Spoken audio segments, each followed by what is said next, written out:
Hello students, पिछले अंक में हमने गुट निरपेक्षता की नीति के लक्षण और महत्व के बारे में बताया था। इस अंक में हम आपको गुट निरपेक्ष आंदोलन और भारत के बारे में बताएंगे। भारत की इसमें क्या भूमिका रही। यदि वीडियो पसंद आए तो लाइक और कमेंट अवश्य करें। जैसा कि हम जानते हैं, भारत 15 अगस्त 1947 को आज़ाद हुआ। उस समय संपूर्ण विश्व दो खेमों में बटा हुआ था, जिसमें एक खेमे का नेतृत्व संयुक्त राज्य अमेरिका, जो पूंजीवादी व्यवस्था को मानता था, कर रहा था, और दूसरे खेमे का नेतृत्व सोवियत रूस, जो साम्यवादी व्यवस्था को मानता था, कर रहा था। इन दोनों गुटों में सम्मिलित राष्ट्रों के मध्य सैनिक समझौते थे।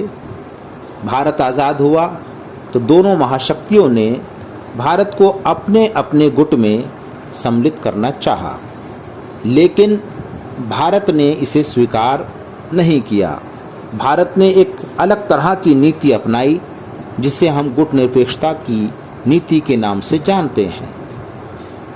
भारत ने गुट निरपेक्षता की नीति क्यों अपनाई, अब हम इसके कारण जानते हैं। कारण नंबर 1, भारत का आर्थिक पुनरुत्थान। भारत जब आज़ाद हुआ, भारत का आर्थिक ढांचा चरमराया हुआ था।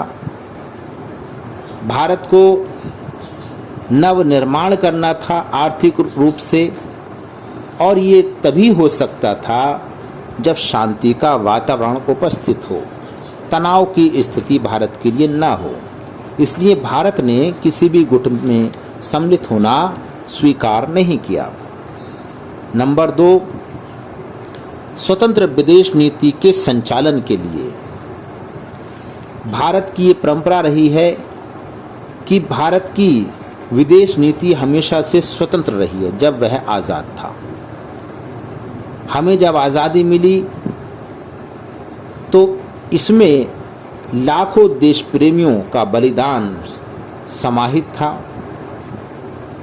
और यह स्वतंत्रता हमें प्राणों से भी प्रिय थी। हम इसे किसी भी मूल्य पर खोना नहीं चाहते थे। उस समय के नीति निर्माताओं ने, खासकर पंडित जवाहरलाल नेहरू ने, ये स्वीकार किया कि हमें अंतर्राष्ट्रीय राजनीति में भाग लेने का पूरा अधिकार है और हमें किसी भी गुट में सम्मिलित होने की आवश्यकता भी नहीं है। इसलिए भारत ने गुट निरपेक्षता की नीति अपनाने का विचार किया। नंबर 3, विश्व पटल पर भारत को पुनर्स्थापित करना, यानी कि विश्व के पटल पर भारत की प्रतिष्ठा फिर से स्थापित करनी थी। इसके लिए हमें अंतर्राष्ट्रीय समस्याओं के प्रति निष्पक्ष रहना था, और निष्पक्ष रहने पर ही दोनों गुट हमारे विचारों का आदर करते और भारत अंतर्राष्ट्रीय तनाव में कम करने पर अपना सहयोग देता। और ये तभी हो सकता था जब भारत निष्पक्ष रहता, किसी भी गुट में सम्मिलित नहीं होता।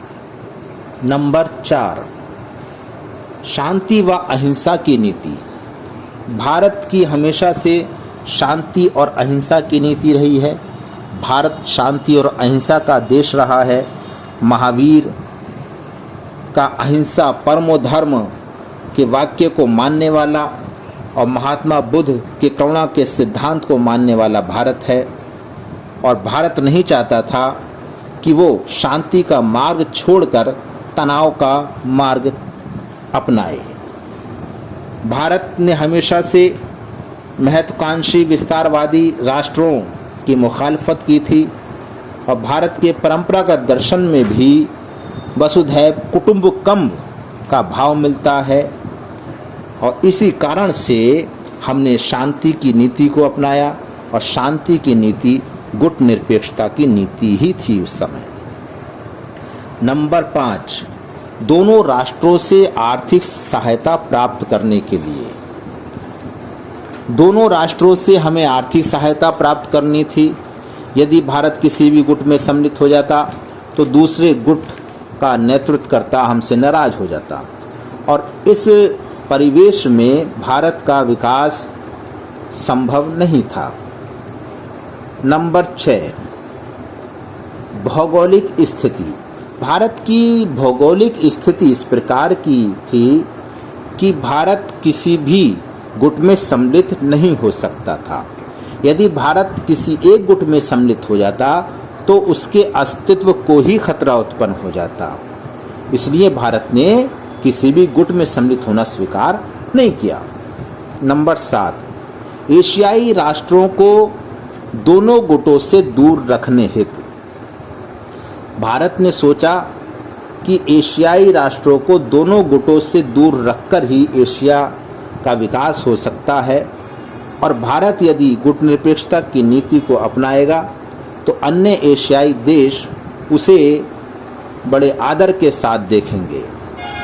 यदि भारत किसी गुट में सम्मिलित हो जाता तो अन्य नवोदित स्वतंत्र राष्ट्र उसी नीति का अनुसरण करते, या तो वो सोवियत रूस के खेमे से मिल जाते या अमेरिका के खेमे में चले जाते।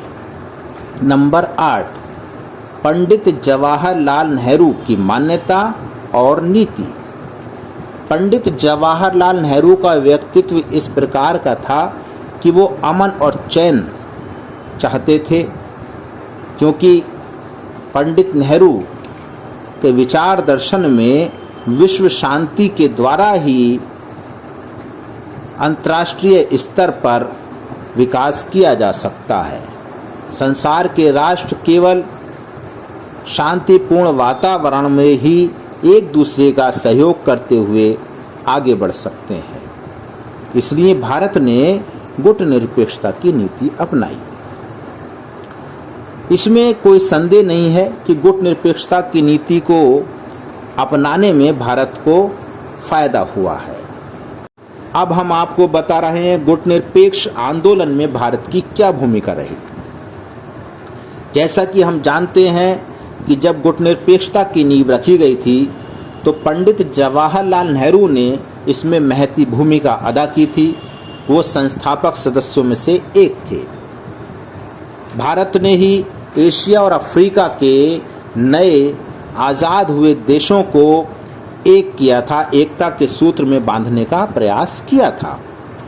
बांडुक सम्मेलन में भारत के प्रधानमंत्री नेहरू ने महत्वपूर्ण भूमिका निभाई थी। 1983 में गुट निरपेक्ष आंदोलन के सम्मेलन की अध्यक्षता श्रीमती इंदिरा गांधी ने की थी। इस बात से ऐसा प्रमाण मिलता है कि भारत की भूमिका कितनी अग्रणी थी गुट निरपेक्ष आंदोलन में। पंडित जवाहरलाल नेहरू ने अपने भाषण में कहा था, चाहे कुछ भी हो जाए हम किसी भी देश के साथ सैनिक संधि नहीं करेंगे। जब हम गुट निरपेक्षता का विचार छोड़ते हैं तो हम अपना संसार छोड़कर हटने लगते हैं। किसी भी देश से बंधना आत्मसम्मान का खोना तथा अपनी बहुमूल्य नीति का अनादर करना है। हमारी तटस्थता का अर्थ है निष्पक्षता के साथ हम उन शक्तियों और कार्यों का समर्थन करते हैं जिन्हें हम उचित समझते हैं और उनकी निंदा करते हैं जिन्हें हम अनुचित समझते हैं, चाहे वे किसी भी विचारधारा के पोषक हों। 1981 में श्रीमती इंदिरा गांधी ने अपने एक भाषण में कहा था कि गुट निरपेक्षता अपने आप में एक नीति है। यह केवल एक लक्ष्य नहीं है, इसके पीछे उद्देश्य यह है कि निर्णयकारी स्वतंत्रता और राष्ट्र की सच्ची भक्ति तथा बुनियादी हितों की रक्षा की जाए। गुट निरपेक्षता मानव व्यवहार का दर्शन है। इसमें समस्याओं के समाधान के लिए बल प्रयोग का कोई स्थान नहीं है। गुट निरपेक्षता का औचित्य कल भी उतना ही होगा जितना कि आज है। 15 अगस्त 1986 को श्री राजीव गांधी ने कहा था कि भारत की गुटनिरपेक्षता की नीति के कारण ही भारत का विश्व में आदर है। भारत बोलता है तो वह आवाज़ 100 करोड़ लोगों की होती है। गुटनिरपेक्षता के मार्ग पर चलकर भारत आज बगैर किसी दबाव के बोलता है। उसके साथ संसार के 2/3 गुटनिरपेक्ष देशों की आवाज़ होती है।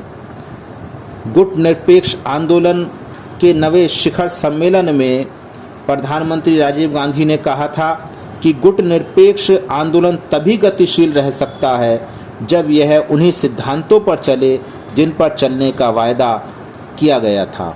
1961 में आयोजित प्रथम सम्मेलन में जो वादा किया गया था, भारत के प्रधानमंत्री विश्वनाथ प्रताप सिंह ने भी गुटनिरपेक्षता की नीति का प्रबल समर्थन किया।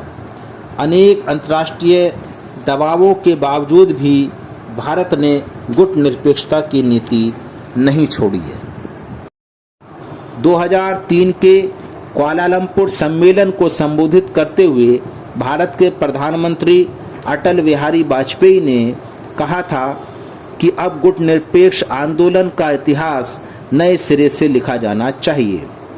इसी प्रकार 2006 में हवाना में आयोजित सम्मेलन को संबोधित करते हुए मनमोहन सिंह ने कहा था कि सभी देशों को एकजुट होकर सीमा पार या आतंकवाद का मुकाबला करना चाहिए।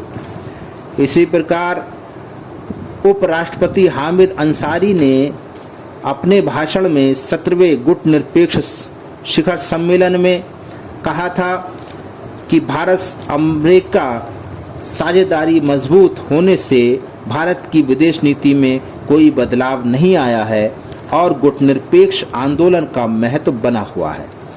इस तरह हम देखते हैं भारत की भूमिका गुटनिरपेक्ष आंदोलन को बढ़ाने में बहुत महत्वपूर्ण रही है।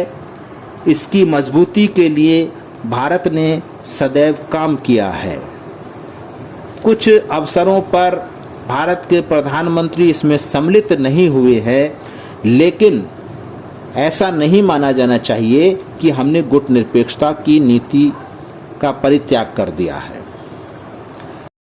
बाकू में 2021 में आयोजित वर्चुअल सम्मेलन को संबोधित करते हुए भारत के वर्तमान प्रधानमंत्री नरेंद्र मोदी ने कहा है कि हमने दुनिया के 123 देशों में मेडिकल सप्लाई सुनिश्चित कराई है, जिसमें 59 गुटनिरपेक्ष राष्ट्र भी सम्मिलित हैं। हमें संकट की ऐसी घड़ी में लोगों के कल्याण पर ज़्यादा ध्यान देना चाहिए, ना कि आर्थिक वृद्धि पर। इस समय कोरोना संकट काल चल रहा है और हमें दूसरे लोगों की या दूसरे देशों की मदद को आगे आना होगा। तो इस तरह हम देखते हैं भारत ने सदैव ही गुटनिरपेक्ष आंदोलन को आगे बढ़ाने का प्रयास किया है और हमेशा से भारत की नीति गुटनिरपेक्षता की नीति रही है। इसको त्यागने का कोई भी इरादा भारत का नहीं है। वैश्विक परिदृश्य भले ही बदल जाए, लेकिन भारत की विदेश नीति का मौलिक तत्व है गुटनिरपेक्षता और इसके अनुसार भारत विश्व शांति में योगदान देता रहेगा। यदि वीडियो पसंद आया हो तो लाइक और कमेंट अवश्य करें। धन्यवाद।